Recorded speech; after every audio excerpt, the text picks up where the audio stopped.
Coach, why have you guys been so effective in the screen game this year?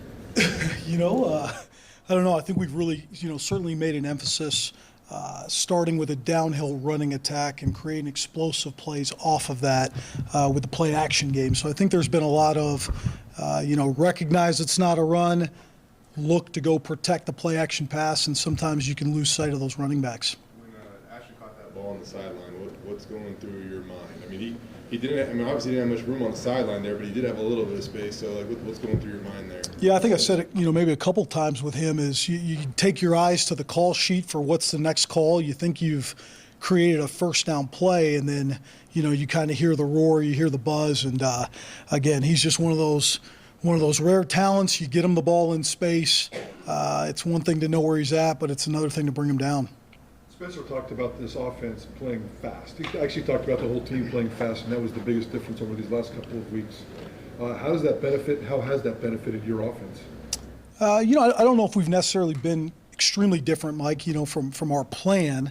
And again, I applaud this staff. I applaud these players. I think there's been a level of consistency for a long time now. But I do think when you do look at the last 3 weeks, I think there's a level of playing complementary. Understanding what it's going to take to win the game on all three phases. And that's certainly critical when you look, certainly in these types of games we're about to play this week. What has Spencer done differently that's made you say, yeah, okay, that was probably a smart thing to do now that he's head coach? Anything stand out to you?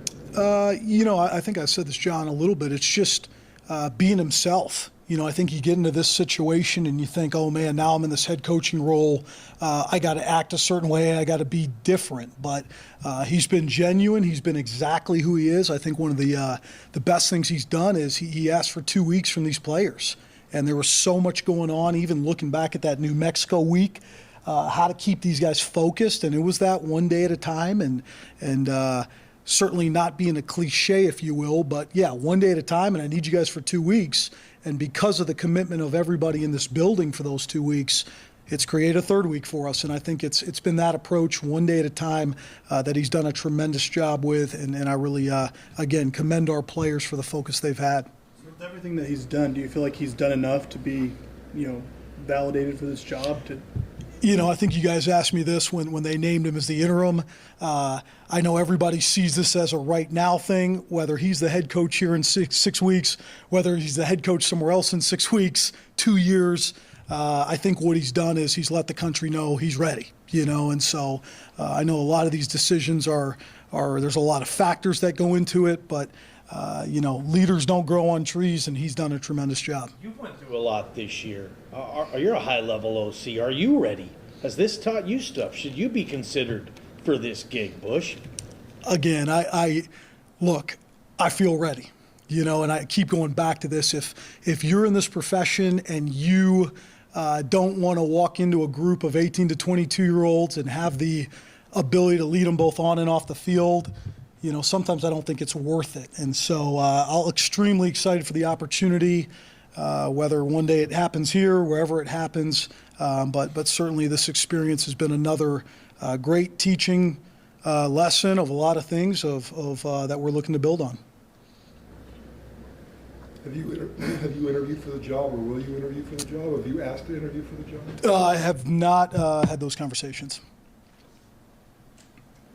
Is there enough time, Bush, is Spencer giving it to you? Because, you want to focus on the here and now, but you obviously, you don't know where your future is going to be. And as I said, high-level OC, like you have things you need to do too. Is there enough time for you to just focus on the now without trying to figure out what is next? Yeah, I think, John, I think it's like, man, we go through this every year. We do, and I think maybe a younger version of me would have been looking at the what ifs and what's next.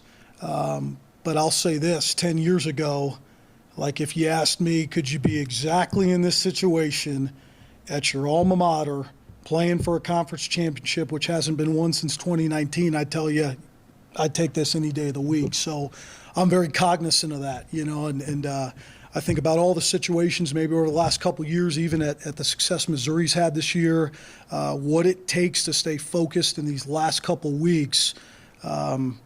You don't get these opportunities every day. What do you see from Taylor in the last 2 weeks specifically? It seems like you're putting him in really good positions, and he's taking care of business.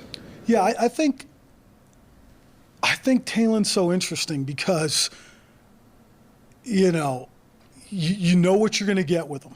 And I think that's the thing for him moving forward as well. I think, again, like 13 for 17 in that last game, did a lot of really good things.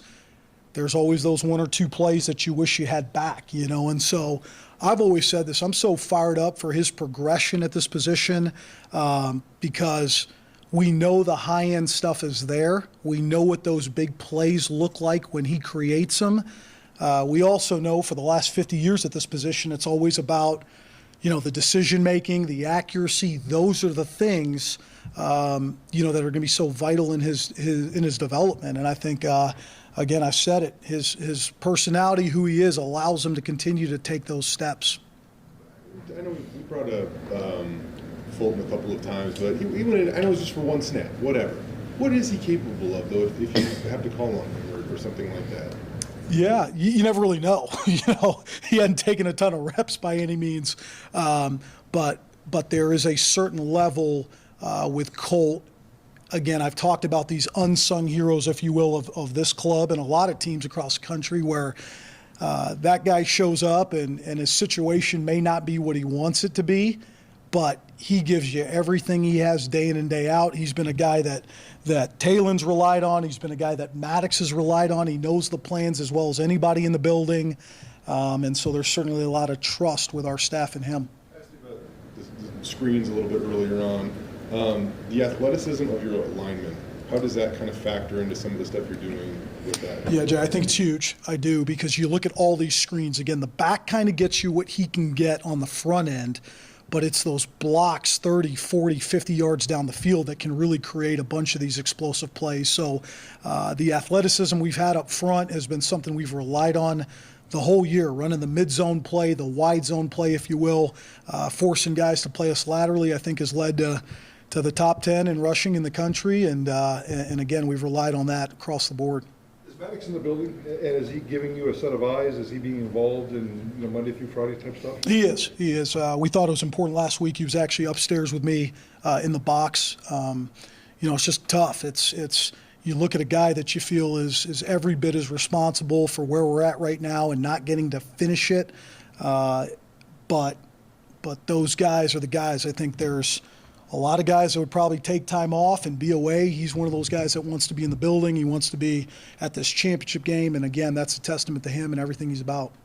Friday with the crowd surfing in the locker room, where were you at, and what was that? Was that kind of cool to see the way the guys have just responded to Spencer like that? Yeah, it was super awesome. I think for me, it was like the first time my son was on the field after the game, and just with it being a 2:00 game, it was like not past his bedtime. So just a really special moment to be around him, my wife, my kids, and just experience that. Again, I said this about this team.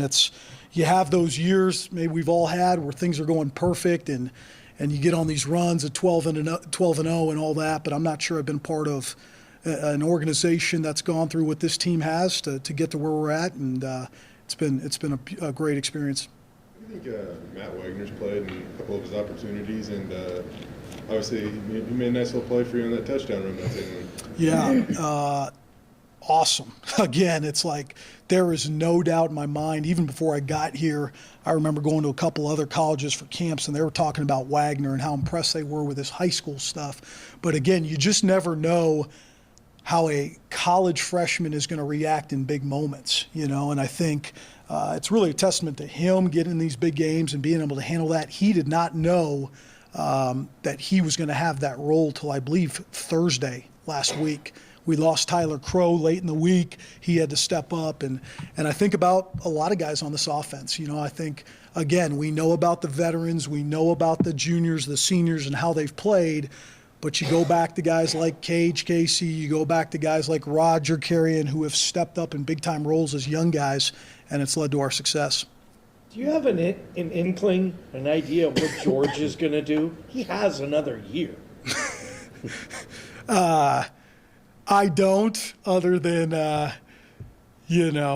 other than knowing George is a veteran, and what would that make it? Would it make it 6 or 7, or it'd make it 6? I don't. I know the guy loves ball, but again, I think I think there's aspirations to play at that next level, and there's certainly he's taken a lot more hits than you and I have in our careers, and so I'm sure he'll figure that out here soon.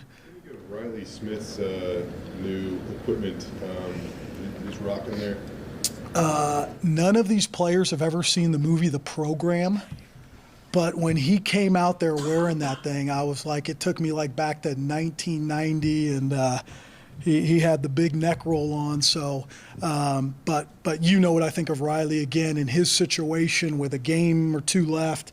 A lot of guys would have shut it down, and for him to be out there and doing whatever it takes to make the big play he made in that game, can't say enough about him. Yeah, how cool is it to see him get some production in that game too?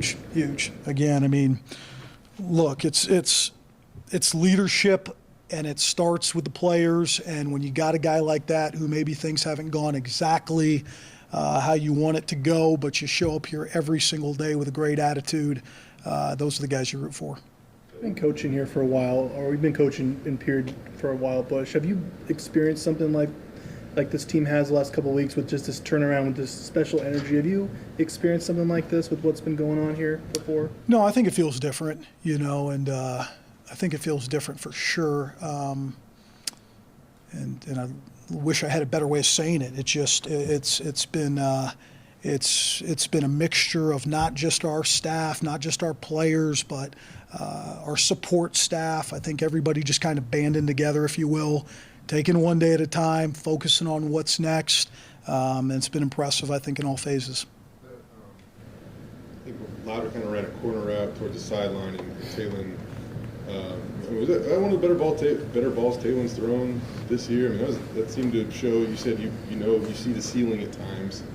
Is that a glimpse of the ceiling? Yeah, I think so. I mean, again, I really go back to this with him. I don't necessarily think it's he can't make this throw consistently. It always comes down to decision making at that position, when to pull the trigger, when not to.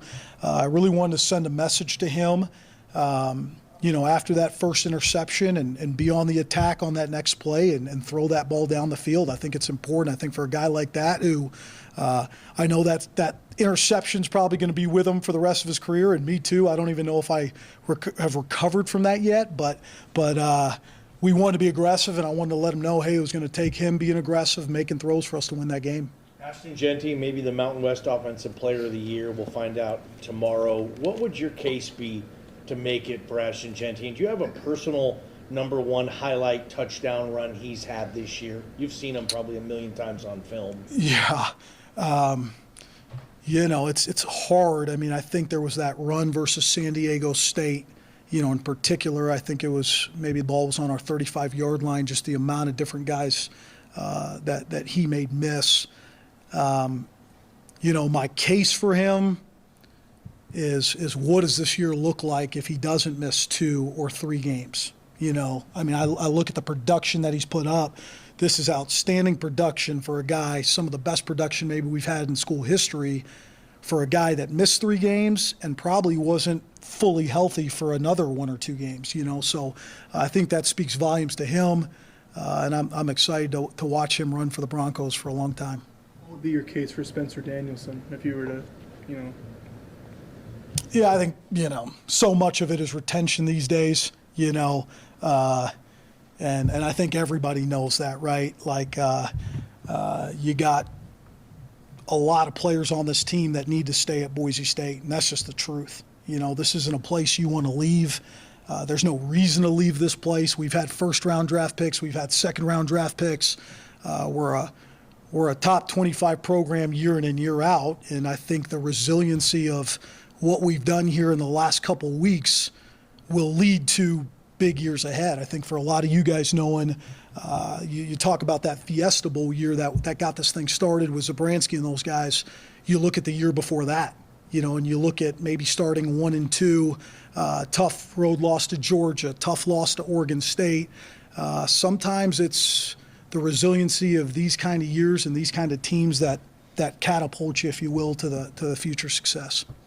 The O-line, with their consistency that they've had this year, every game day, how confident are you when you can line up and get something accomplished with those guys, or at least try to create some momentum with those guys? Yeah, I think the run game, on the whole, Jay, if you will, and super confident. I mean, they are as prepared as any offensive line group I've been around. In a weird way, coordinators, you get to come up here and do these press conferences. I've talked about the job Tim Keene's done. I've talked about the job Nate Potter's done, Jimmy Montgomery, what those guys have done across the boards as impressive as I've been around.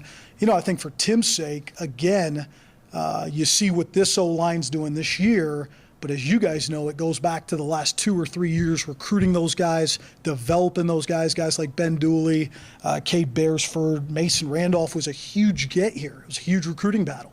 And when you go win those battles, you start to see what it looks like when you have one of the more athletic centers in the country, and that's what you're seeing right now.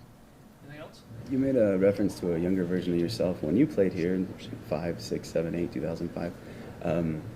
Tight ends were featured frequently, and it seems like, aside from a 9-year touchdown year from Jake Rowe a few years ago, tight ends aren't as prominently featured, but it kind of seems like you're trying to bring some of that back. Is that something that's kind of intentional, or is that just kind of something that's coincidentally an opportunity that's presented itself, especially the last few weeks even? Yeah, I think every week, you're kind of you get in on Sunday and you start looking at who needs to touch the ball, and certainly as you guys know, I mean, again, I go back to fall camp, right? Like Latrell Cables was a huge loss for us, right? And then you go and you look at Eric McAllister not being here, and then you look at Shea getting hurt, and the list just kind of keeps going.